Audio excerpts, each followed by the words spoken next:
DeSanto Propane is 4 generations strong as a trustworthy, family-owned business with unmatched customer service. Go online at DeSantoPropane.com for more info or call toll-free at 1-800-752-4574 today. Since 1937, the difference has been DeSanto Propane.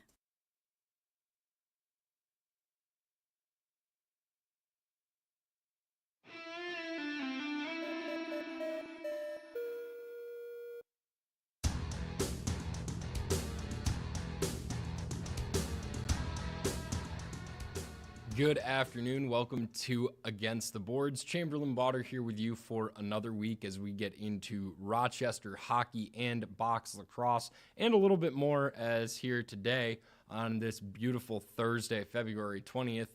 Hockey fans know it is the final for the Four Nations face-off here tonight. We're going to take a quick second, talk about the USA versus Canada, but also just the sentiment of what this tournament is and how awesome it is and how other organizations could benefit from taking a couple of ideas from the NHL here, which not sure that about 2 years ago, many other major leagues would have thought they'd be taking ideas from the NHL. But when it comes to the All-Star game being a must-watch thing, that hasn't been the case for a very long time in just about any sport. And now here tonight, I will be putting all of my scheduled viewing on hold for 8 p.m. when Canada and the USA face off for that final. And, I'm guessing everyone knows how that game went last weekend. If you don't, just look up USA versus Canada first 9 seconds. That should about sum up what your Google search needs to be. And you'll see Brady and Matthew Tkachuk and JT Miller all just absolutely scrap, and it's sweet. But it was interesting listening to a couple people talk about these moments and why they think they were so impactful going into this now final. Rich Eisen talked about it, and it was really cool to hear him say it's nice to see players care as much as the fans care about a game like this, where you get into an all-star game and usually it's just, hey, I don't want to get hurt. I'm barely going to play. I'm going to have minimal minutes. This was a scenario where they made it about national pride, and all of the players gave the nth degree into the meaning of what they were playing for. It might as well be an Olympic matchup right now that's happening for this Four Nations face-off, not an NHL-sponsored event. It's that competitive and that driven right now. Now, let's talk about where my predictions lie, and I'll keep it really short, really sweet. If you talk to me about lacrosse, I always root for Canada. So that's an interesting point about me, myself, that I should put out there right now. I'm not picking Canada in this game. There's absolutely zero way that I'm picking Jared Binnington over Connor Hellebuck, and that is literally the only reason. You can walk out on the ice with Sidney Crosby, Connor McDavid, and Nathan McKinnon on one line together. It doesn't matter if they can't stop a goal to save their life. Meanwhile, they have to go against one of the greatest goalies that the NHL has probably ever seen. So with that said, I said it before any games were even played, actually. When the NHL released the goalies for every team, I said, there's no way Canada wins this. You don't go in with the goaltending that they have had and win a tournament of all-stars in the NHL. You just don't, simply. I guess I could be wrong, but we'll find out tonight. I don't think I'm going to be wrong. I'll be completely honest with you.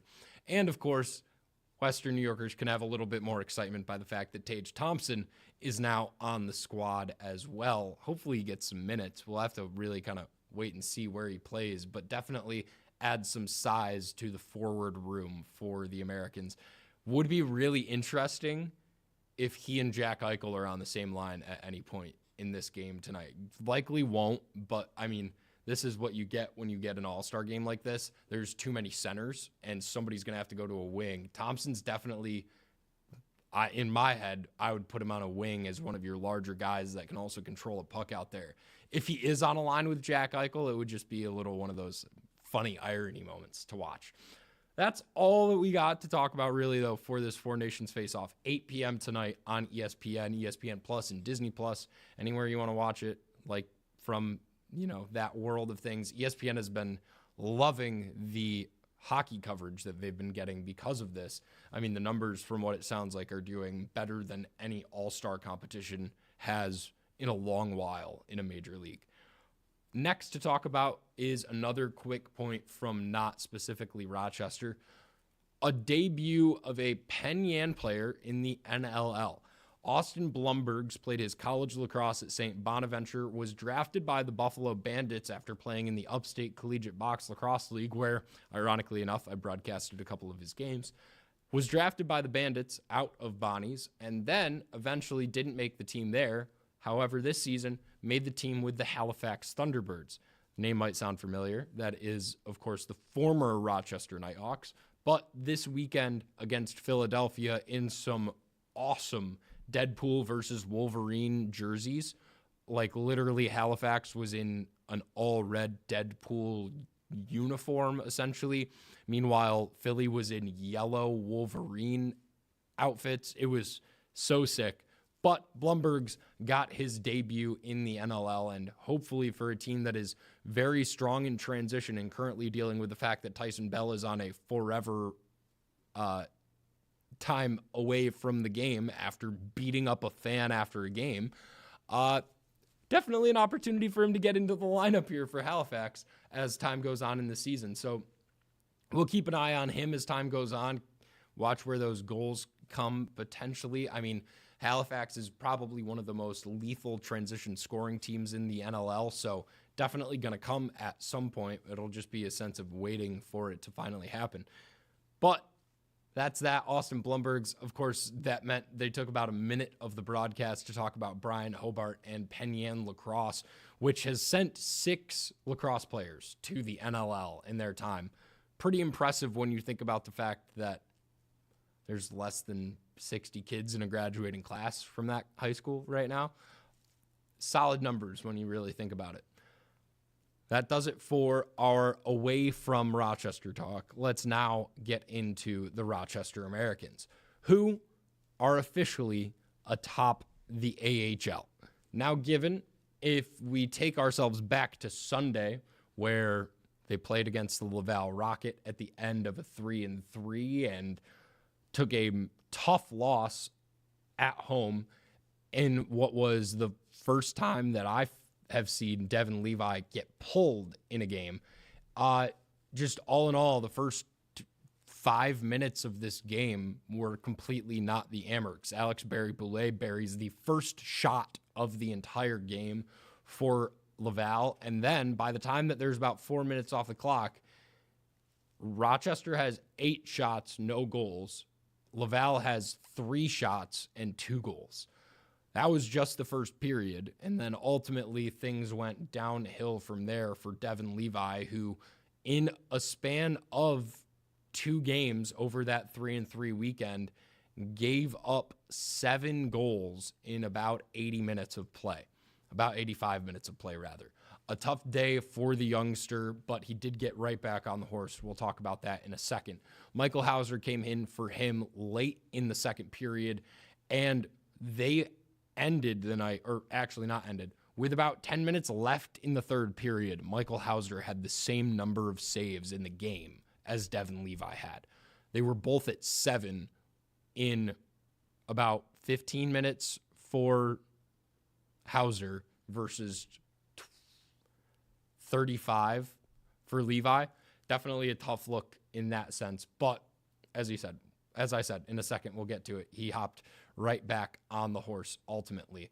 Another guy who was riding the horse throughout the weekend was Jack Rathbone. Gets his first weekend with back-to-back goals, scored against Utica and scored in the loss against Laval. And an interesting point with Rathbone here, for me at least, while watching this game on Sunday, Jack Rathbone and Ryan Johnson were easily the best defensive pair on the ice throughout the entire game. They were the only pair of skaters to end the day with a positive plus-minus, but also looking through the defensive pairs, normally Nikita Novikov and Zach Metzer are very solid. They just didn't really show up a lot in this game. Now, given that isn't normally a bad thing for defenders. If you're not showing up, that means that you're usually doing something right.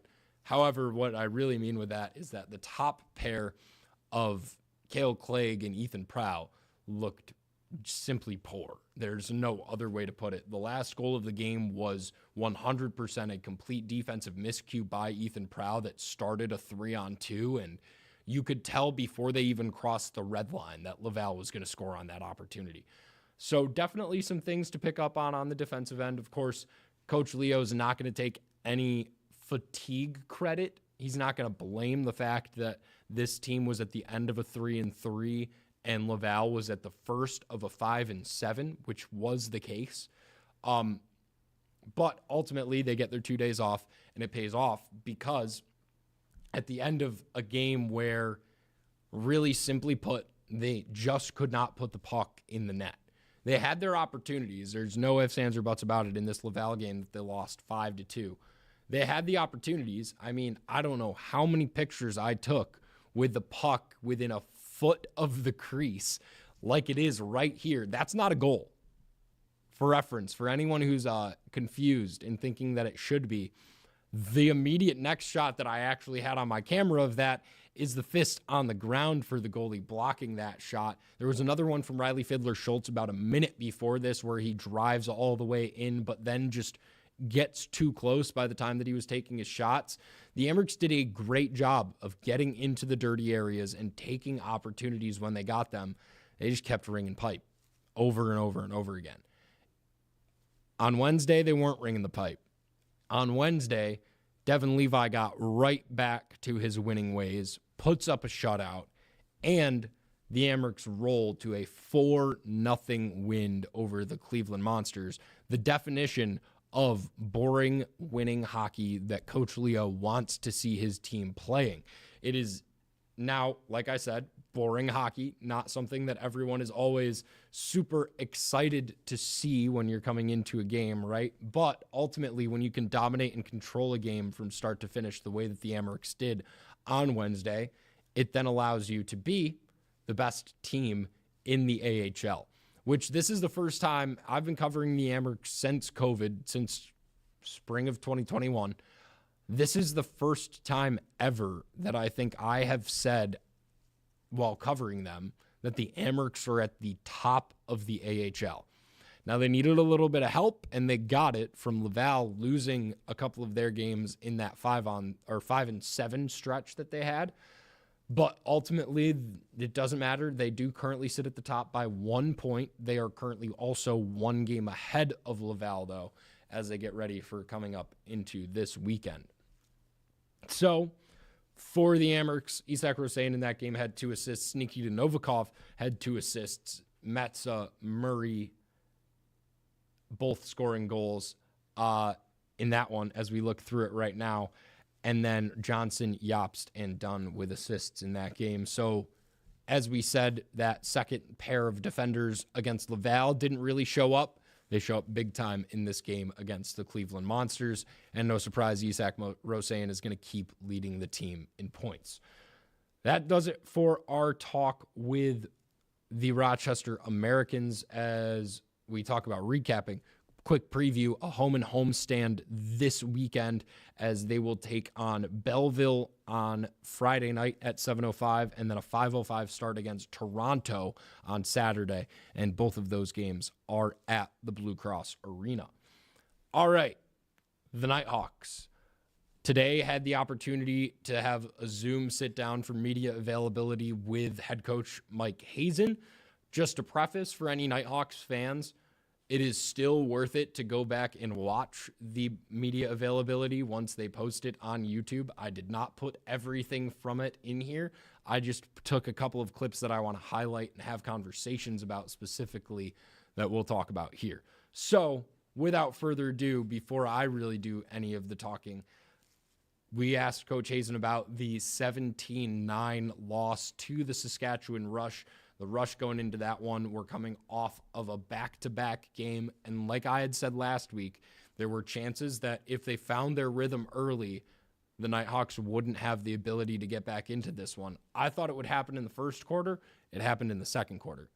6-0 from Saskatchewan in the second quarter, and then they eventually roll into the second half. The first time in a really long time that I turned off a game in the fourth quarter before actually finishing it. And for reference, as someone who likes to try to answer my own questions of why something is happening and understands the game enough to be able to answer those questions while I watch, I'm not one to turn off a Knighthawks game. That was not the case last weekend on Saturday whatsoever. I was very, very willing to turn that one off. I can't lie. So without further ado, just a couple of quick clips from Mike Hasen talking about that matchup with the Rush. We got to keep grinding because, again, while things may not be going well tonight, we still got to work our way out of it at the end of the day here. And again, every shift matters, and we just got to continually stack up these shifts to get some confidence and get going here, and then see what we can carry moving forward. That's one thing that we did talk about as well. It's one thing to be in a game like that, but sometimes we got to muddy the waters a little bit more as well. Now, and sometimes you got to do this outside your character a little bit, but at the same time, we have guys in the back end that push and transition that at the end of the day can do something up there for us as well. And again, at the same time, we're in a game and you get a 5-on-3 advantage. Scoring on the power play also is a way to counteract that sort of stuff, right? And so we just gotta, like I say, pick and choose a little bit. Physicality is one thing that we want to make sure is there in our game, so those liberties don't happen. At the same time, our power play puts the ball in the net; those don't happen either because they got to play us a little more honest, right? So, we're working on it. So a bit there to talk about. Mostly at the beginning, a little bit of coach speak. I mean, we always get it from Hasen. He just kind of trying to rebuff when talking about this game and what this team can do. Obviously, you get bodies to the middle, you drive inside, you force them outside. There are certain simple factors and nuances to the game of lacrosse that a coach can always quickly reference. So just giving you that there. But really, the second part of that is what I want to hit on more. That was my question, talking about the physicality, not necessarily the physicality of this team in the game, but the respect that they need to find a way to deserve when they're on offense. Because too many times, and we talked about this with Dan Carey a couple weeks ago about Connor Fields, but this time against Saskatchewan, it was other players that were getting rocked. Thomas McConvey and Ryan Smith got lit up to the point where realistically there probably should have been a 5-minute 5-on-3 power play. At least one of those two penalties should have been a major. I would have argued it was McConvey's hit should have been a major. I don't know how we're decapitating someone in the middle of the floor when he doesn't have the ball and only getting 2 minutes in the box, but that was the case for that penalty. And then meanwhile, Ryan Smith literally got his bottom lip cracked open from a hit to the jaw, and it was also just a 2-minute penalty. Neither of them were seen as egregious hits to the head when both of them were egregiously hit in the head. Anyways, what this leads me to is the conversation about these guys being a little bit more willing to throw hands. And something that we've talked about throughout the season, and as we get down to it, I've come to the conclusion, and clearly Hasen's come to the conclusion also, it can't be Ryan Smith and Thomas McConvey that are the ones throwing hands. Maybe Kyle Waters can toss a little bit. When they eventually get Brandon Robinson in, he can definitely toss a bit on that lefty side. But where this team's really going to need to capitalize is pushing players like Matt Gilray and Tyler Biles up into offensive sets if they want to establish their physicality. And that is more or less what was said through the coach speak that we got there, is they're definitely sick of the amount of times that they're getting hit right now, and they know different ways that they can combat it. So keep an eye out for these next couple of games for a guy like Matt Gilray to come up and set hard picks as an offensive player, or even a guy like Rylan Reese to do it too. We'll have to wait and see which guy it's going to be. I think Tyler Biles will definitely get up in that too, but ultimately some more physicality has to be coming on the offensive end for the Rochester Knighthawks. Shifting to the defensive end, let's talk about the elephant in the room. 17 goals. Not a good enough performance from Rylan Hartley, who only makes 18 saves in this game. Just simply put, not a good performance. And before we send it over to Hasen to talk about that just a little bit, just some quick notes from me on it, or not notes, points. A lot of his goals that were scored early is just nifty veteran play from Saskatchewan of being able to use enough fakes to make a goalie move and open up space for them in the goal. And the other problem for Hartley is that he is such an acrobatic goalie that he often relies on his movement in the cage to create more chaos or create controllables in his favor instead of the other way around, controllables for the shooter. Unfortunately for him, the way it's working out is when you're so fluid to move and cover one area of the goal, you're only covering one area, and there are about 3 other wide open shots that teams can go for. So what was happening a lot in that game, especially in the second quarter and in the third quarter, was fake low, get Hartley into his butterfly, essentially. He drops down onto his knees to go for those low shots. His hands are where he covers those low corners, so he's dropping his shoulders way too far down, and he's opening almost a foot of space above his shoulder on the goal. And that's where Saskatchewan was thriving with their opportunities. We'll take a minute and let Hasen break everything down a little bit more. That's the one thing with Hars is that he's so athletic, and he's so, like I say, he's really quick, right? Like that and again, he's getting back to speed of the game here again a little bit, right? And been out since October. And again, while we do stuff in practice, it's not the same as a game situation, right? So fully game situation anyway. So it's reps, it's getting that comfort level. And again, it's a little bit on him that he's got to make sure he's going through the film. Again, seeing how these guys shoot here as well. Again, we just don't go in there blind. We have a bunch of information that we send our goalies. And we got to understand their tendencies. And I think the biggest thing for him that we try to stress for him is playing a little bit taller. Again, he's a goalie that has got so much quick reaction that he trying to loads himself up, which kind of drops the body a little bit, right? So yeah, play a little bit taller, see ball, stop ball, because again, he is so quick, and just play with that confidence, because that's what we need him to do. We need him to make the stops that he has to make. And again, there's a couple where we need him to make, and again, Sass played well, and they put us in spots and had a lot of clean looks. But we got to make him. He's got to have the saves he needs to make for us to get that confidence and get going for him and for us. We are definitely still flexible here. And you know what? And yeah, Hearts had a really good emotional first start. Second one, they got to him early, and I just don't think he really got his mind refocused. But he's got to work it out, right? Like, that's the one thing we're given the opportunity to take over that number 1 spot. And if you want to be a number 1 goalie and things aren't going well that one night, you got to make sure you sort of refocus and dial back in and make that next save for us. And yeah, so we're expecting him to make that next save for us at the end of the day here. He's going to get a run. And we're going to see, just knowing that Hutchie's there, because again, Hutchie's done a great job for us. And you know what, while we were a little slow going to him, but I don't think we were that slow. We have all the confidence in the world in Hutchie at the end of the day, that we know if when he's in there, he's going to do a job for us. And we have a bit of a blessing in our mindset anyways, that, we have the potential in Hearts and what he is capable of being. And we got a solid guy that's sitting there waiting in the wings that will clean up for us if we need him. So at the end, they're talking about willing to go to Hutchcraft if they have to. Obviously, with a performance like that being that tough from Hartley makes sense in that situation.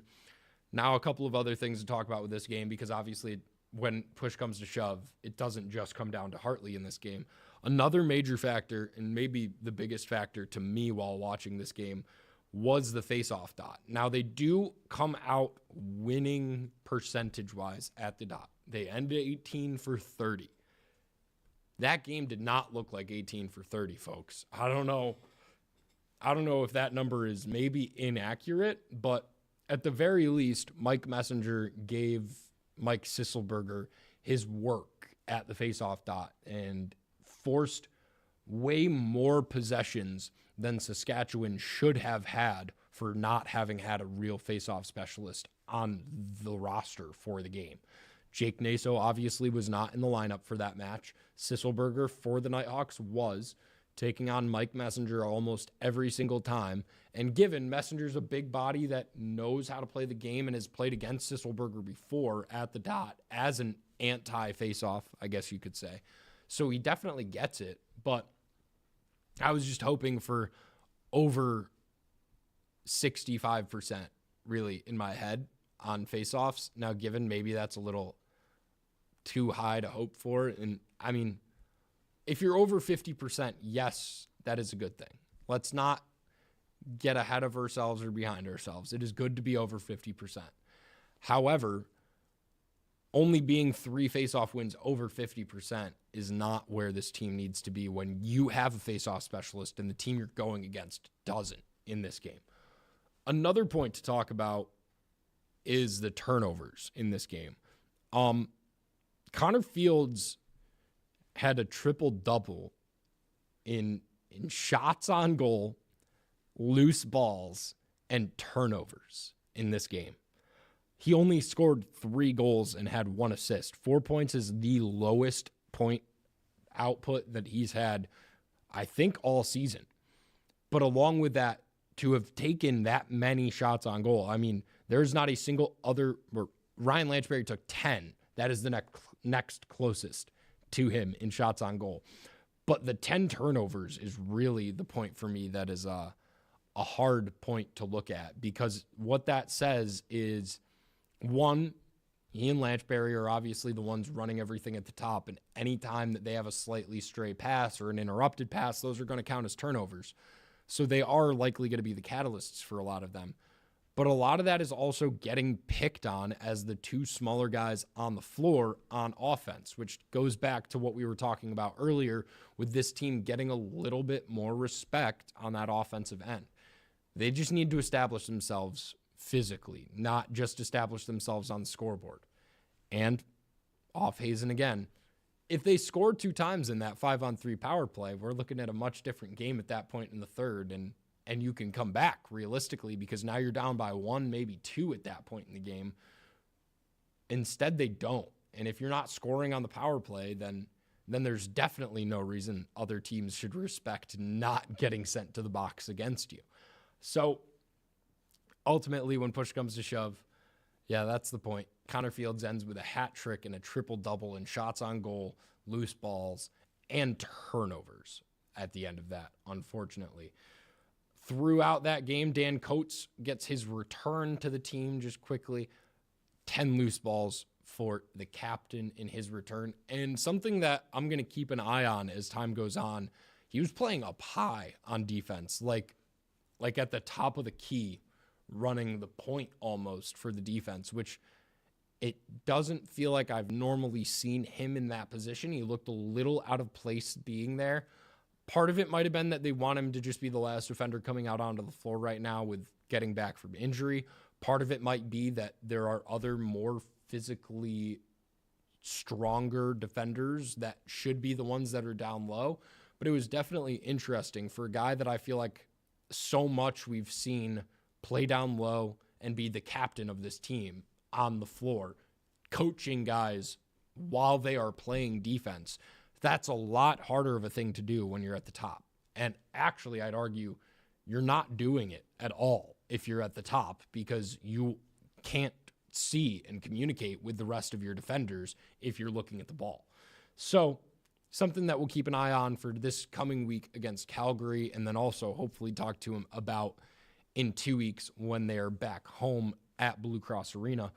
But of course, the next game for this team is going to be against the Calgary Roughnecks, who they will take on this Saturday at 9 p.m. because that game is in Calgary, so it's not technically at 9 p.m., but in Eastern Standard Time. It will be a 9 p.m. start for us here in the Finger Lakes area.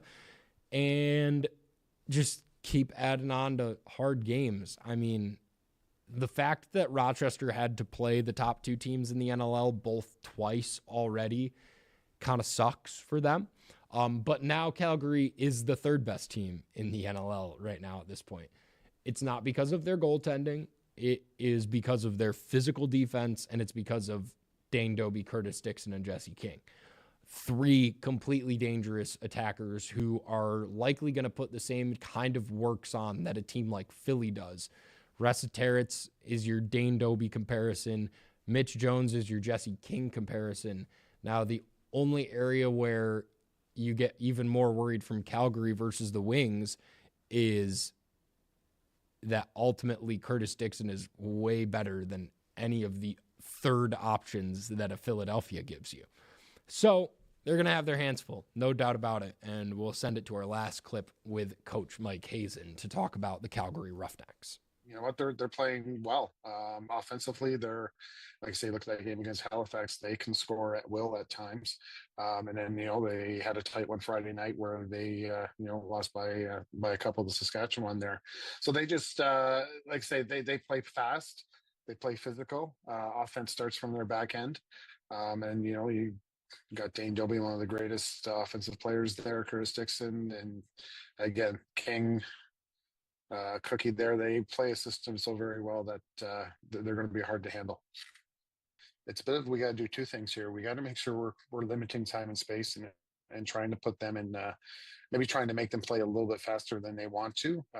Just watching them, and again, we really focus in obviously this week of watching what Calgary does, but they're really methodical and they really set themselves up and then they get going. Right. So we want to try again, limit time and space early, get on hands and make them, not be so comfortable while things are getting set up. And at the same time, we can't gap. Cookie's a big body that's going to go through the middle. Dane Doby's going to find his soft spots. So we got to make sure our gap control is also there. So, while we want to play tight, it's going to be a couple things. We're going to have to play to the situation and the guys on the floor and be real good at it this week. Last clip from that I didn't include in there because I realized I could just talk about it because it's a theme that we've been speaking about for the last couple of weeks. I did ask Haser about feeders against this Knighthawks defense and how much they see Jesse King as a catalyst for this team scoring their goals. And by this team, I mean Calgary. And ultimately, Hasen is on completely the same page as we are here at Against the Boards. They are allowing feeders to put too many assists on the board, and they are directly leading to why these offenses are succeeding. So shutting down a Jesse King is definitely a key to slowing down this Calgary offense. When I look at it, we just heard from Haser, obviously, Dane Doby and Curtis Dixon are 2 of the best goal scorers in the NLL. They are. It's going to be a lot easier to stop them from scoring, though, if you cut away the guy who is giving them the ball in the most open spots.